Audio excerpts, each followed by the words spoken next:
Și bine v-am găsit la un nou episod. Astăzi ne jucăm Man Eating Plant. Este un joc free. Am luat versiunea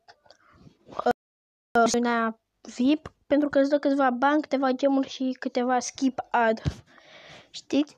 Da, pe free start. Am jucat un pic să văd cum e. Și dăm pe loading. Am mai încercat să filmez de câteva ori, dar mi s-a oprit filmarea. De 3 ori am mai încercat să filmez.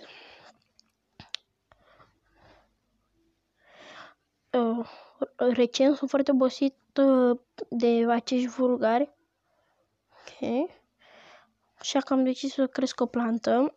Nu o să citesc totul ca să mă treacă repede din tutorial. Un fel de poveste. Ok. I-a ordonat lui Bolter să ia niște seminte plantes. Maestre, am cumpărat o semință, mai știu, cred că sămânță. Am cumpărat o sămânță de plantă de la market, așa cum ai dorit, chehe. Planta asta, surprinzător, i-a spus că este carnivoră, chehe. Ar trebui să o rănești foarte bine cu cumbersome. Nu mai știu cum se traducea. Nu, fără chehe. Chehe. Ok, așa cum ai dorit. Chehe. Pum. Uitați, versiunea VIP dă doar câțiva bănuți, câteva gemuri și câteva skip-ad-uri. Da. Ok.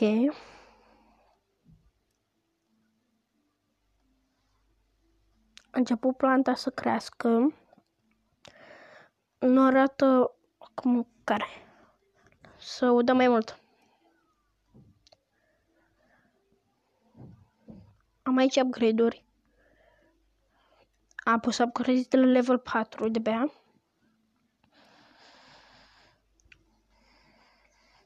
Un cap a apărut. Începe să crească. Nu, este un cap de carnivor. Am aici slime-urile. Eu am mai jucat jocul. Acum o să mă duc să-l hrănesc. Dar planta asta nu are ochi. Deci trebuie să-i spui unde este mâncarea. Încearcă să atingi. Încearcă să atingi slime-ul.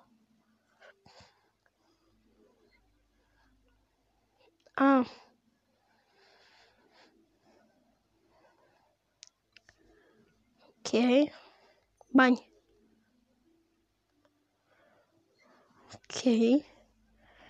Am aici prevul care arată mâncarea și cât am mâncat până acum. Cât XP și cât așa. Aici am upgrade-urile. Dar pe de la level 4.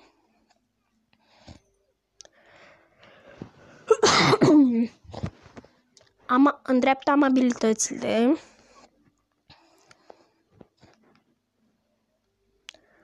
Nu pot să-l mănânc.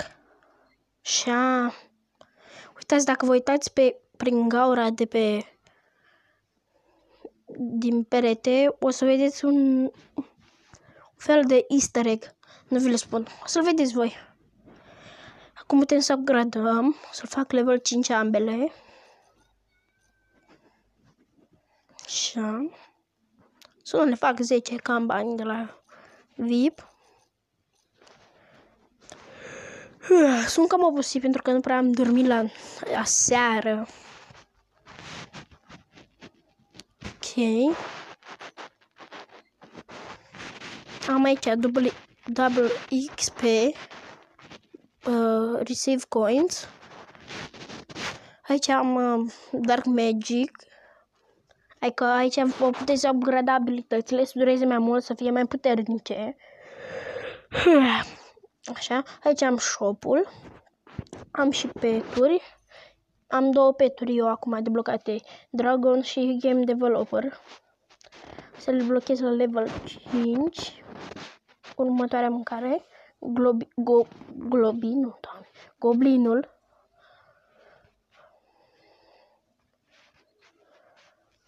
Cu și level up. Ok. Aici cât începe să mâncați mai mult, o să facă sunete și o să fie dance time. Poți să blochez asta. Trebuie să-i spamați pe toți când se încarcă. Știți? La început e greu, dar mai încolo o să dea niște ok, am să mănânc 10 slime-uri. Ce sunt challenge-urile? Sau un fel de event, nu eventuri, challenge-uri, hai că misiuni. Vedeți? Veniți în casă să vă mănânc.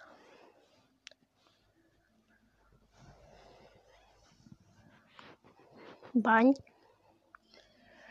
Mai încolo să vină și tipul cu taxele, care o să-mi ia bani, că stau aici și dacă n-ai bani, să fie cam game over. Să vezi un clip ca să primești bani. Dar însă dacă n-ai atunci, o să fie game over. Vedeți? În 10 minute. Sunt cam greu de prins. Când greu să-i mănânc ăștia. Ok. Scuzați că nu prea mai vorbesc, dar sunt caracit un pic și nu prea am ce să spun. Jocul ăsta nu prea ce să spune. Taci și joacă-te, ceva genul. Ok, mai trebuie să mănânc încă 2 slime-uri. Nu știu ce, dar tot mă dă pe setări.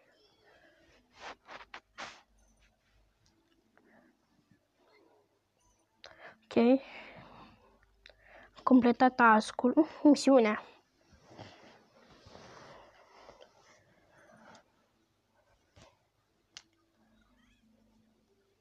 Ok.